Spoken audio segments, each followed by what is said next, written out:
Ainda vale a pena investir no MXRF11?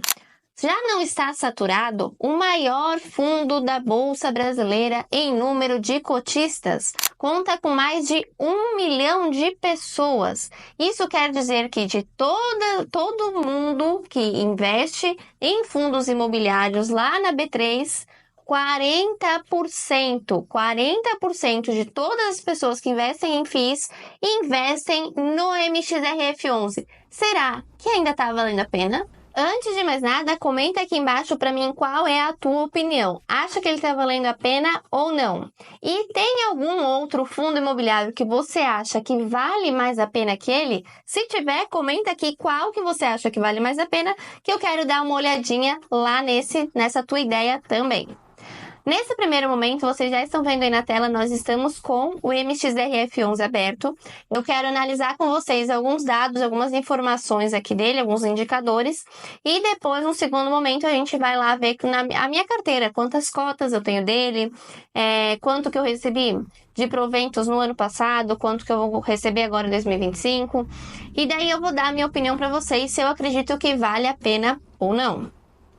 Aí na tela vocês já estão vendo que a cotação atual dele está em R$ 9,33.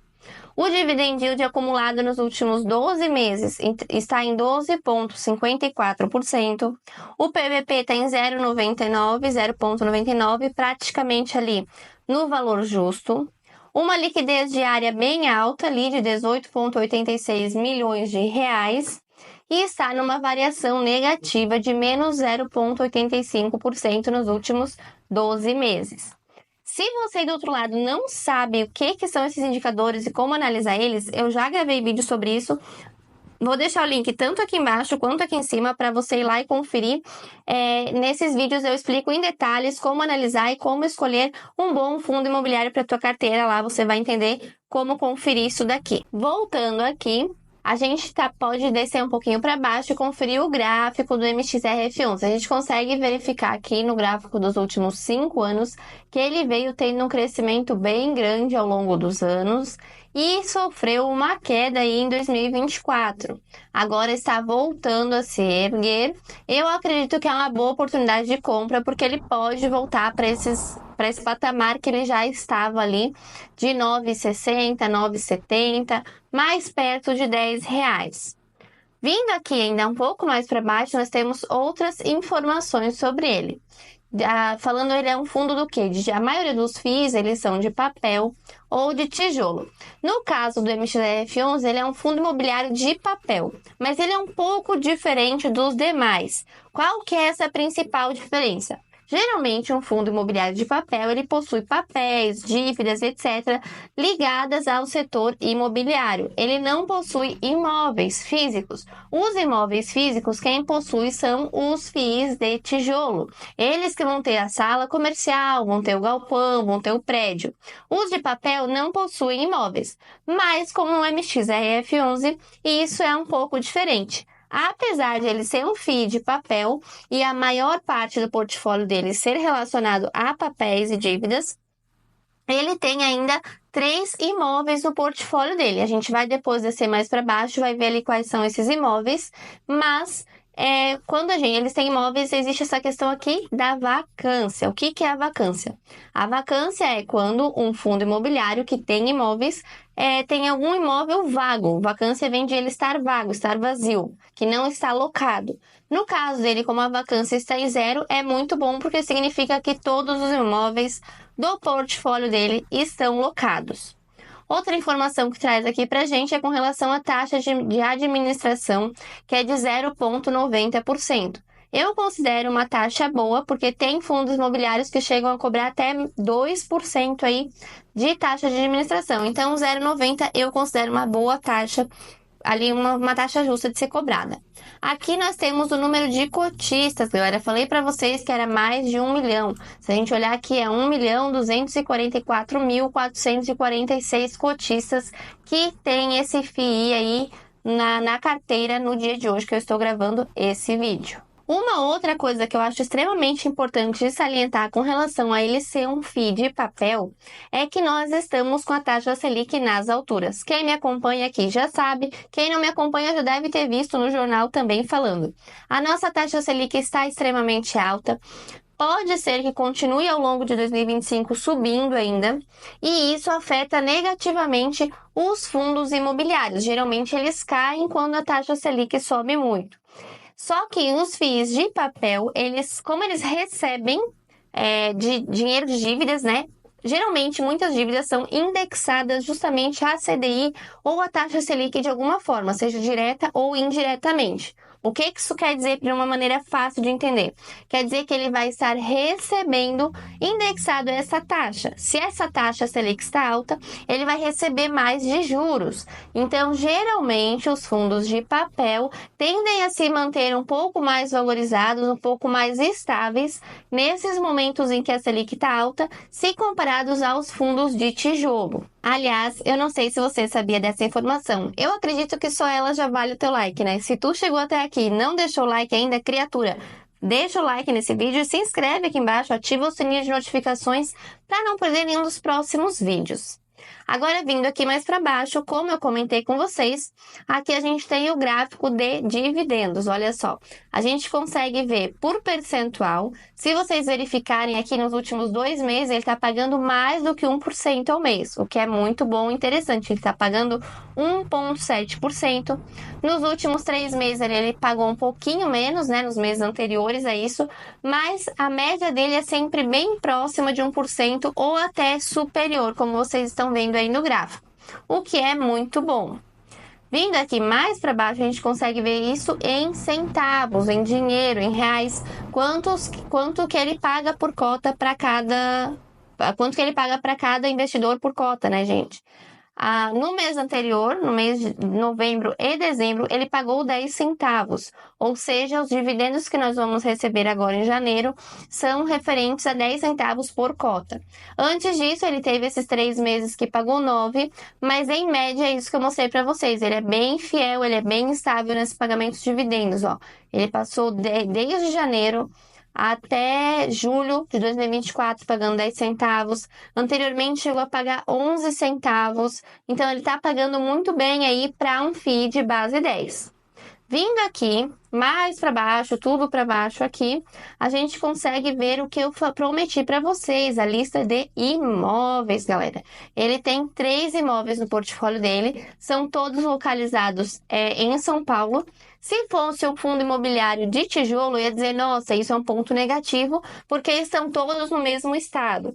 Mas como ele nem se esperava dele ter imóveis, eu acho muito interessante. Eu acho que ele, querendo ou não, acaba fazendo tipo uma diversificação, né? Tendo ali 3 imóveis, além do que ele já tem de papéis. Todos os imóveis dele estão localizados ali no estado de São Paulo.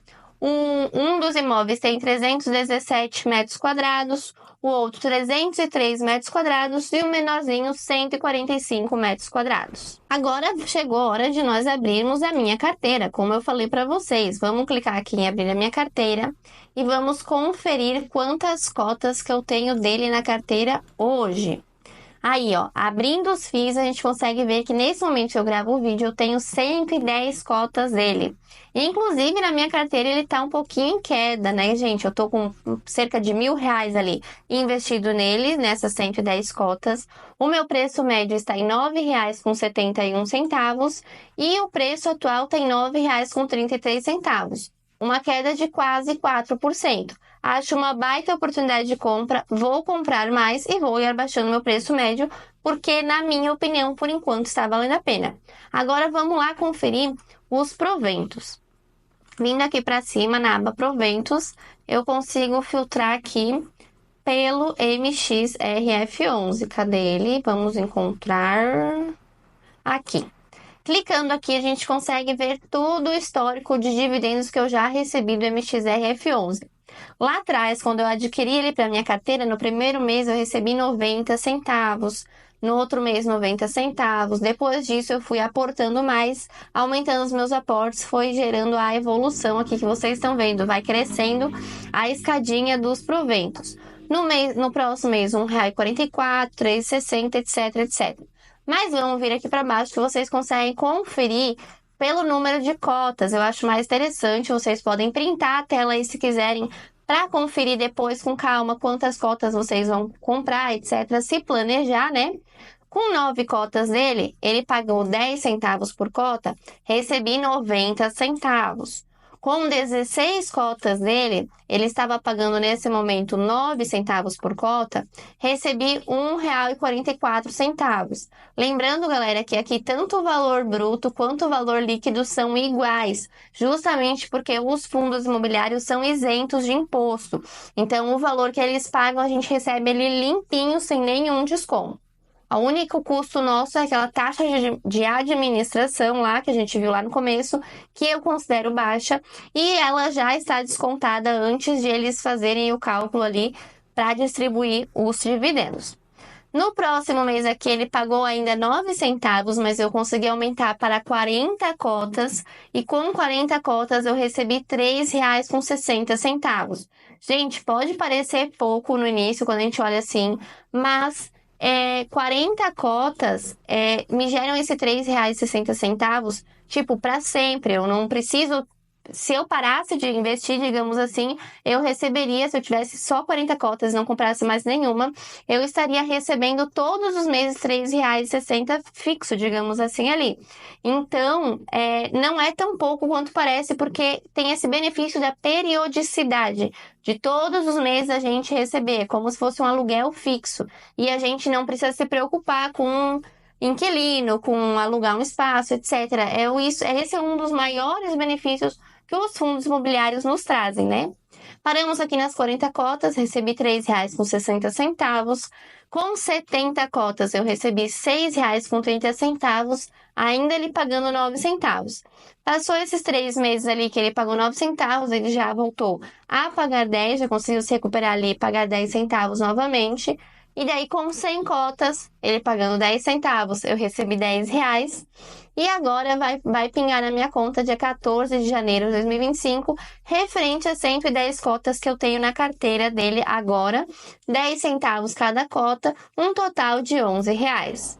Então, na minha opinião, vale a pena investir no MXRF11? Sim, eu gosto muito dele. É um fundo imobiliário que eu pretendo levar ele aí para a vida. Até a minha aposentadoria, eu compro dele todos os meses e pretendo continuar comprando, então eu não me importo tanto assim ali com o PVP ou com o valor da cota. Claro que se está descontada, eu aproveito para comprar mais, mas independente ali do valor, eu pretendo ter sempre dele e acumular aí para o longo prazo até me aposentar e esse valor aí dos dividendos, dos proventos ficar cada vez maior. Primeiro são centavos que compram uma balinha, depois tornam reais que compram um house, depois vão se tornando 10, agora está no patamar de 10, 11 reais, que dá para comprar algum refrigerante, daqui a pouco vira um lanche, desse lanche vai virando uma conta de água, de luz, um aluguel, vai virando a renda passiva. Esse é o foco da minha carteira.